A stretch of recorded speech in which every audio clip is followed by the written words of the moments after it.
অনেক মানুষ এই সুযোগে বিভিন্ন ধরনের, যেমন আমাদের মসজিদ যে সুন্নি ইমামরা ছিল তাদেরকে গাড় ধাক্কা দিয়ে মসজিদ থেকে বের করে দিচ্ছে। এটা একটা বৈষম্য। এই বৈষম্য আমরা চাই না। আমি মনে করি যার যার মসজিদে সে নামাজ পড়াবে, কেউ গিয়ে জোর করে মসজিদ দখল করবে, এটা সোনার বাংলা হতে পারে না।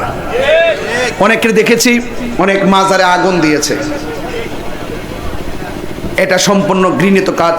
যেই সমস্ত দুর্বৃত্তকারীরা বাড়ি বাড়ি ডাকাতি এবং অগ্নিসংযোগ এবং ভাঙচুর এবং মাজারে আগুন দিয়েছে, তাদেরকেও অন্তর্বর্তীকালীন সরকার অনতি বিলম্বে সুষ্ঠু তদন্তের মাধ্যমে বিচার আওতায় আনতে হবে। কথা বলেন ঠিক কিনা?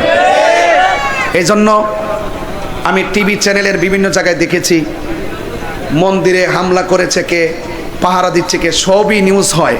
কিন্তু আমাদের আল্লাহর ওলিদের মাজারে যে আগুন লাগাইছে, এই পর্যন্ত কাহারও মুখ দিয়ে একটা নিন্দার কথা শুনলাম না, কোনো নিউজও দেখলাম না। কথা কোন ঠিক কিনা? তাহলে এই বৈষম্য তো আমরা চাই নাই, যে ইচ্ছা করলে আমাদের আদর্শের জায়গায় এসে আঘাত করবে, এরকম বৈষম্য আমরা চাই না। আমরা মনে করি এই বাংলাদেশটা সবার, যার যার ধর্ম সে স্বাধীনভাবে পালন করবে।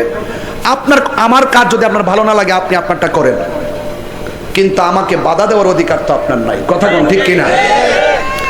উলামায়ে কেরামদেরকে বলবো, অতীতে আপনারা সবাইকে আমি বারবার বলেছি, আমি রাজনৈতিক দলের কোনো সদস্য পদ জীবনে ছিলাম না, এবং আমার জীবনে আমি কোনোদিন ভোটও দেই নাই।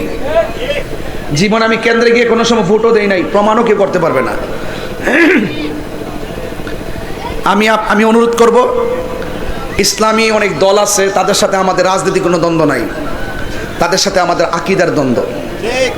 এখন উপযুক্ত সময় আসছে, অতীতের যা কিছু আছে সব কিছু ভুলে গিয়ে, আমার কথা যদি আপনার বুঝতে অসুবিধা হয়, আমাকে আপনি বোঝায় আপনার দলে নেন, নাইলে আপনাকে আমরা বোঝাবো, আপনারা আমার দলে আসেন। যদি সকল উলামায়ে কেরাম যদি যার যার ভেদাভেদ ভুলে গিয়ে যদি ঐক্যবদ্ধ হতে পারে, সংসদে ইসলামের পতাকাই উড়বে। কথা কোন ঠিক না বেঠিক?